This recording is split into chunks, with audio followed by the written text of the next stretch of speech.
So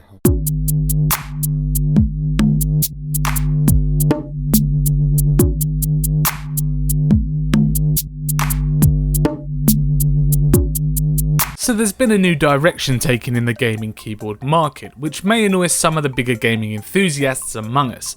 The new Logitech G213 Prodigy keyboard, rather than using a traditional gaming keyboard mechanical switch like so many of their competitors, are using an old school rubber dome.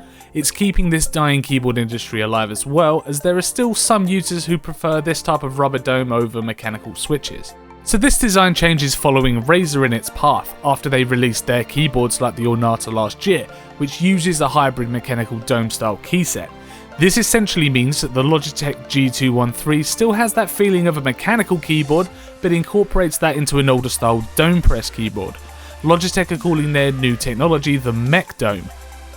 But this does come at a cost, and Logitech's pricing for this type of keyboard unfortunately isn't cheap. So if we take a wider look at the Logitech G213, it's huge, although quite minimalistic. It features a full QWERTY style keyboard as well as a number pad down the right hand side, which is found on most keyboards anyway. The depth on your desk is where this is going to make a difference. They include a soft touch palm rest to aid your wrists to lower the chances of developing things like repetitive strain injuries.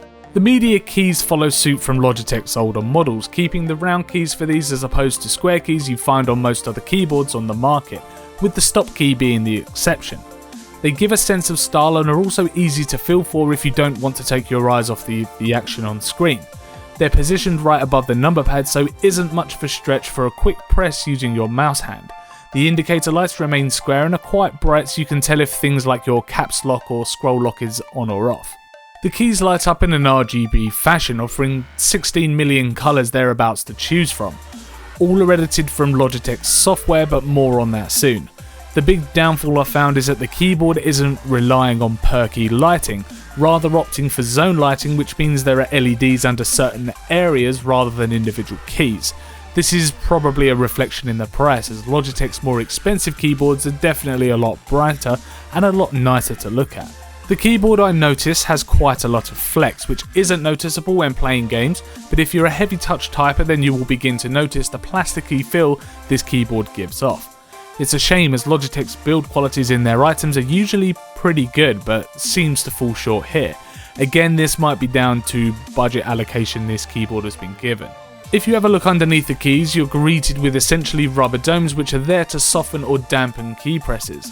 With a 4mm approximate travel distance requiring 50 grams of force to actually hit an action, these keys are no comparison compared to keyboards opting for a Cherry MX setup. The rubber dome setup could be compared to brown switches on a mechanical keyboard, but this is a bit of a stretch. I must admit it is fancier and a lot nicer than the keyboards you would usually find bundled with a desktop computer, but for those wanting gaming speeds, this keyboard unfortunately is left behind. Logitech have called their setup the mech-dome, which is meant to simulate mechanical key presses, but falls short compared to the likes of Razer's Ornata, who do a much better job.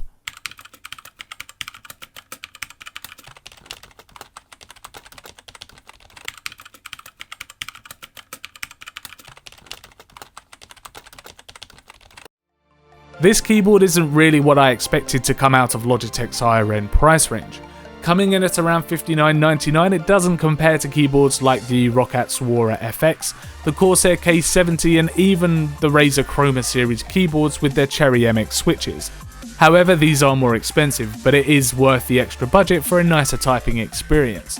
But for those not wanting to stretch to that £100 plus mark, then have a look into some keyboards with brown switches instead, like the similarly priced Logitech G610. Don't get me wrong, this keyboard doesn't suck and I would class it as a very high-end rubber-domed keyboard. But for £60 it seems a little steep when there are entry-level mechanical keyboards available at that price. Thank you so much for checking out our video review for the Logitech G213 Prodigy gaming keyboard. If you enjoyed our review, then click that like button.